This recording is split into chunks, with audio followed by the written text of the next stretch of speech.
Voces que forman parte de la noticia. La doctora Cecilia Calderón es nuestra invitada para esta mañana. Doctora, buenos días, bienvenida. Buenos días, Carlos, Priscila y todos los de la mesa de Radio City. Buenos días a toda su audiencia. Doctora Calderón, Sí, de alguna manera el Ecuador recuerda de manera particular los hechos de finales del 70, cuando en un intento o en el intento del retorno a la democracia que finalmente se logró eligiendo a Jaime Roldós Aguilera como presidente de la República, ahora asistimos también a un magnicidio. La muerte de Fernando Villavicencio trastoca el panorama electoral y también trastoca la vida de los ecuatorianos. ¿A qué nos enfrentamos los ecuatorianos en este 2023? Bueno, yo quiero decirles que el asesinato de mi padre tuvo sobre todo una intención. La intención fue interrumpir el retorno al régimen democrático de derecho, porque la dictadura había visto que que se venía la presidencia de Jaime Roldós. En aquella época habían también dos vueltas, y en la primera vuelta mi padre había sido también candidato a la presidencia de la República, pero a la segunda vuelta solamente llegó el arquitecto Sixto Durán Ballén y Jaime Roldós. Y pues las encuestas, todo, daban por hecho que Jaime Roldós sería el candidato. Incluso mi padre, así como otros candidatos a la presidencia, ni bien terminó la primera vuelta, al saber los resultados electorales, proclamaron y manifestaron el apoyo que había que darle a Jaime Roldós Aguilera. Entonces la dictadura temía el retorno al régimen de derecho y temía también la voz de Abdón Calderón Muñoz, que durante no solamente los 8 años de dictadura militar, sino en la dictadura de Velasco Ibarra y mucho antes de eso, se lo conocía como el fiscal del pueblo por su permanente trabajo de denuncia. Fiscalización. Entonces, eso se dio, pero en esos momentos se provocó una unidad del pueblo, sobre todo. Los candidatos presidenciales todos se unieron a la protesta, a reclamar verdad, a reclamar justicia. Los medios de comunicación también. Y yo veo la gran diferencia con ahora, que luego de este asesinato tan cruel, en manos del Estado, porque estaba cuidado por la policía, el señor candidato, se ha desatado una ola de odio, donde unos se acusan a otros, donde todo el mundo se acusa, todo el mundo tiene miedo, y no hay esa unidad que se necesita, no una unidad formal de estar juntos en reuniones, en misas, en acuerdos, sino en no acusarse los unos a los otros. Es decir, y también frente a este magnicidio, para evitar que el crimen de mi papá realmente provoque un caos, nosotros, los hijos,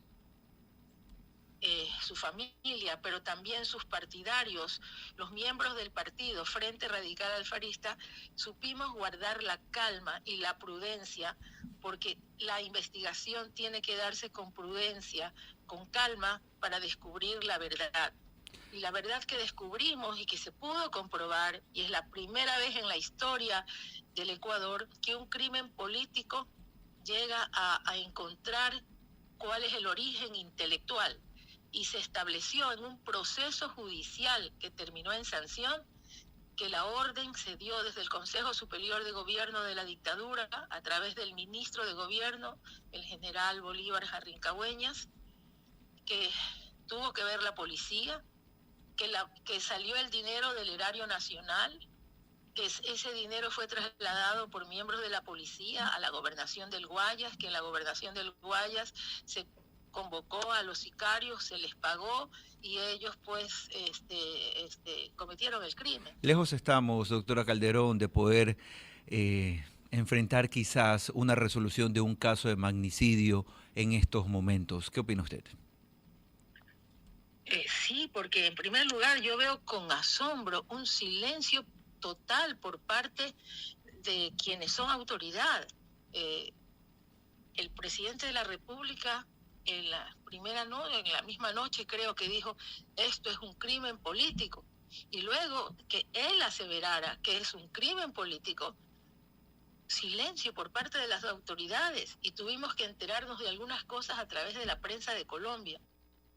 Me parece que esto es una irresponsabilidad sin nombre. Hablan jefes de policía, ex jefes de policías, y nos dejan más asombrados que con certezas. Ellos mismos dicen que tenían la obligación de custodiarlo al candidato, que tenían 3 cercos, que tenían esto y el otro. Y por otro lado, los mismos miembros de la policía dicen, hubo errores, 1 error, 2 errores, 3, 10 errores. Y todos hemos visto, en aquella época no teníamos pues ni celulares, ni videos, ni nada, cuando mataron a mi padre, pero ahora hemos todos visto el asesinato en vivo y en directo. Entonces esto nos tiene realmente convulsionados. Doctora, y hemos visto al hombre totalmente desarmado, y sí es y estamos en el aire, y eso me preocupa muchísimo. doctora Calderón, para cerrar un poco este diálogo, el Ecuador asiste a horas complicadas. ¿Cuáles son las acciones urgentes que deberá tomar el próximo presidente para tratar de alguna forma frenar esta ola de violencia que ha afectado a los ecuatorianos?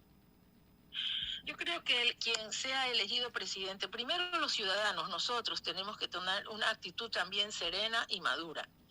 Cualquiera que sean los resultados electorales, tenemos que mantenernos en la calma y dejar que las autoridades resuelvan. No nosotros en las calles enfrentándonos y convocando más violencia. En segundo lugar, quien sea elegido presidente o presidenta tiene que saber que no puede gobernar solo, que tiene que convocar a toda la ciudadanía, pero especialmente a los líderes políticos, a quienes estuvieron en la campaña para hacer un gobierno de unidad, un gobierno de consenso. Cuando ganó Jaime Roldós, él lo hizo así, él convocó a otras fuerzas, porque tuvo casi de inmediato una oposición tremenda, liderada por su propio tío, que era de su propio partido, en el Parlamento, en el Congreso Nacional entonces. Pero entonces él convocó a los partidos políticos de entonces, a sus líderes, y les dice, este es el país que tenemos. Vamos a buscar alternativas de solución en el ámbito económico, social, salud, educación, todos. Por favor, siéntense en esta mesa y traigan sus propuestas para analizarlas en conjunto, porque si todos queremos el bien de la patria, pues nos vamos a reunir, a unir nuestras cabezas y nuestros corazones. Y entonces pudo haber gobernanza. Pero claro que es difícil, pero necesitamos eso, que quien vaya a la presidencia, lo primero que tiene que hacer es entonces pacificar este país, pero convocando a los líderes para que pongan cabeza, porque los momentos vienen muy duros, no solamente por la inseguridad, sino también por la pobreza, por el Los factores económicos. Pero por supuesto, entonces sí, y yo le digo es a los ciudadanos ahora, ya que los líderes están muy nerviosos y se agreden entre ellos y las autoridades están en silencio, nosotros ciudadanos también tenemos responsabilidad. Vayamos a las urnas con serenidad, positivamente, no a vengarnos, no a odiar más, no a dar pésames. Vamos a resolver los temas que el país tiene pendientes. Seguramente es parte del análisis. Para hacer un país nuevo. En efecto, muchísimas gracias a la doctora Cecilia Calderón, exdiputada nacional del país, también ex vicepresidenta del Consejo Provincial, entre otros cargos que ocupó durante su larga vida política. Hija del recordado Abdón Calderón Muñoz, también asesinado en la previa de un comicio electoral.